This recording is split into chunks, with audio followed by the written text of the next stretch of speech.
Talking to oneself is a habit everyone indulges in. We could no more stop talking to ourselves than we could stop eating and drinking. All that we can do is control the nature and the direction of our inner conversation. Most of us are totally unaware of the fact that our inner conversations are the causes of the circumstances of our life. We are told that as a man thinketh in his heart, so is he. But do we know that man's thinking follows the tracks laid down in his own inner conversations? To turn the tracks to which he is tied in the direction in which he wants to go, he must put off his former conversation, which is called in the Bible the old man, and be renewed in the spirit of his mind. Speech is the image of mind. Therefore, to change his mind, he must first change his speech. By speech is meant those mental conversations we carry on with ourselves. The world is a magic circle of infinite possible mental transformations, for there are an infinite number of possible mental conversations. When man discovers the creative power of inner talking, he will realize his function and his mission in life. Then he can act to a purpose. Without such knowledge, he acts unconsciously. Everything is a manifestation of the mental conversations which go on in us without our being aware of them. But as civilized beings, we must become aware of them and act with a purpose. A man's mental conversations attracts his life. As long as there is no change in his inner talking, the personal history of the man remains the same. To attempt to change the world before we change our inner talking is the struggle against the very nature of things. Man can go round and round in the same circle of disappointments and misfortunes, not seeing them as caused by his own negative inner talking, but as caused by others. This may seem far-fetched, but it is a matter which lends itself to research and experiment. The formula the chemist illustrates is not more certainly provable than the formula of this science by which words are clothed in objective reality. One day a girl told me of her difficulties in working with her employer. She was convinced that he unjustly criticized and rejected her very best efforts. Upon hearing her story, I explained that if she thought him unfair, it was a sure sign that she herself was in need of a new conversation piece. There was no doubt but that she was mentally arguing with her employer, for others only echo that which we whisper to them in secret. She confessed that she argued with him mentally all day long. When she realized what she had been doing, she agreed to change her inner conversations with her employer. She imagined that he had congratulated her on her fine work, and that she, in turn, had thanked him for his praise and kindness. To her great delight, she soon discovered that her own attitude was the cause of all that befell her. The behavior of her employer reversed itself. It echoed, as it had always done, her mental conversations with him. I rarely see a person alone without wondering to what conversation piece is he tied. On what mysterious track is he walking? We must begin to take life consciously, for the solution of all problems lies just in this. The second man, the Lord from heaven in all of us, is trying to become self-conscious in the body, that he may be about his Father's business. What are his labors? To imitate his Father, to become master of the Word, master of his inner talking, that he may mold this world of ours into a likeness with the kingdom of love. The prophet said, "Be ye imitators of God as dear children." How would I imitate God? Well, we are told that God calls things that are not seen as though they were seen, and the unseen become seen. This is the way the girl called forth praise and kindness from her employer. She carried on an imaginary conversation with her employer from the premise that he had praised her work, and he did. Our inner conversations represent in various ways the world we live in. Our individual worlds are self-revelations of our own inner speech. We are told that every idle word that men shall speak, they shall give account thereof. For by their words they shall be justified, and by their words they shall be condemned. We abandon ourselves to negative inner talking, yet expect to retain command of life. Our present mental conversations do not recede into the past as man believes, They advanced into the future to confront us as wasted or invested words. My word, said the prophet, shall not return unto me void, but it shall accomplish that which I please, and it shall prosper in all the things whereto I sent it. How would I send my word to help a friend? I would imagine that I am hearing his voice, that he is physically present, that my hand is on him. I would then congratulate him on his good fortune, tell him that I have never seen him look better. I would listen as though I heard him. I would imagine that he is telling me he has never felt better, he has never been happier. And I would know that in this loving, knowing communion with another, a communion populous with loving thoughts and feelings, that my word was sent, and it shall not return unto me void, but it shall prosper in the thing whereto I sent it. Now is the accepted time. Now is the day of salvation. It is only what is done now that counts, even though its effects may not be visible until tomorrow. We call not aloud, but by an inner effort of intense attention. To listen attentively, as though you heard, is to create. The events and relationships of life are your word made visible. Most of us rob others of their willingness and their ability to be kind and generous by our fixed attitudes towards them. Our attitudes unfold within us in the form of mental conversations. Inner talking from premises of fulfilled desire is the way to consciously create circumstances. Our inner conversations are perpetually outpictured all round us in happenings.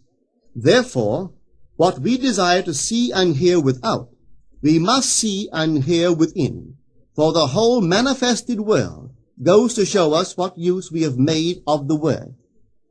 If you practice this art of controlled inner speaking, you too will know what a thrill it is to be able to say, and now I have told you before it come to pass, that when it is come to pass, ye might believe. You will be able to consciously use your imagination to transform and channel the immense creative energies of your inner speech from the mental, emotional level to the physical level. And I do not know what limits, if any, there are to such a process. What is your aim? Does your inner talking match it? It must, you know. If you would realize your aim, for as the prophet asked, can two walk together except they be agreed? And of course the answer is no, they cannot. The two who must agree are your inner conversation and the state desired. That is, what you desire to see and hear without, you must see and hear within. Every stage of man's progress is made by the conscious exercise of his imagination, matching his inner speech to his fulfilled desire. As we control our inner talking, matching it to our fulfilled desires, we can lay aside all other processes. Then we simply act by clear imagination and intention. We imagine the wish fulfilled and carry on mental conversations from that premise. The right inner speech is the speech that would be yours were you to realize your ideal. In other words, it is the speech of fulfilled desire. Now you will understand how wise the ancient was when he told us in the Hermetica, there are two gifts which God has bestowed upon man alone, and on no other mortal creature. These two are mind and speech, and the gift of mind and speech is equivalent to that of immortality. If a man uses these two gifts rightly, he will differ in nothing from the immortals. And when he quits his body, mind and speech will be his guides, and by them he will be brought into the troop of the gods, and the souls that have attained to bliss. With the gift of mind and speech, you create the conditions and circumstances of life. In the beginning was the Word, and the Word was with God, and the Word was God. The Word, said Hermes, is Son, and mind is Father of the Word. They are not separate one from the other, for life is the union of word and mind. You and your inner talking or word are one. If your mind is one with your inner conversation, then to be transformed in mind is to be transformed in conversation. It was a flash of the deepest insight that taught Paul to write, put off the former conversation, the old man, which is corrupt, and be renewed in the spirit of your mind. Put on the new man. Put on the new man and be renewed in the spirit of your mind, is to change your inner conversation, for speech and mind are one. A change of speech is a change of mind. The prophet Samuel said, "The Lord spake by me, and his word was in my tongue." If the Lord's word was in the prophet's tongue, then the Lord's mouth that uttered the word must be the prophet's mind. For inner conversations originate in the mind and produce little tiny speech movements in the tongue. The prophet is telling us that the mouth of God is the mind of man, that our inner conversations are the word of God, creating life about us as we create it within ourselves. In the Bible you are told that the word is very near to you, in your mouth and in your heart, that you may do it. See, I have set before you this day life and good, death and evil, blessings and cursings. Choose life. The conditions and circumstances of life are not created by some power external to yourself. They are the conditions which result from the exercise of your freedom of choice, your freedom to choose the ideas to which you will respond. Now is the accepted time. This is the day of salvation. Whatsoever things are of good report, think on these things. For your future will be formed by the word of God, which is your present inner talking. You create your future by your inner conversation. The worlds were framed by the word of God, that is, your inner talking. See yonder fields? The sesamum was sesamum, the corn was corn, the silence and the darkness knew. So is a man's fate born. For ends run true to origins. If you would reap success, you must plant success. The idea in your mind, which starts the whole process going, is the idea which you accept as true. This is a very important point to grasp, for truth depends upon the intensity of imagination, not upon facts. When the girl imagined that her employer was unfair, his behavior confirmed her imagination. When she changed her assumption of him, his behavior reflected the change, proving that an assumption, though false, if persisted in, will harden into fact. The mind always behaves according to the assumption with which it starts. Therefore, to experience success, we must assume that we are successful. We must live wholly on the level of the imagination itself, and it must be consciously and deliberately undertaken. It does not matter if, at the present moment, external facts deny the truth of your assumption. If you persist in your assumption, it will become a fact. Signs follow. They do not precede. To assume a new concept of yourself is to that extent to change your inner talking or word of God, and is therefore putting on the new man. Our inner talking, though unheard by others, is more productive of future conditions than all the audible promises and threats of men. Your ideal is waiting to be incarnated, but unless you yourself offer it human parentage, it is incapable of birth.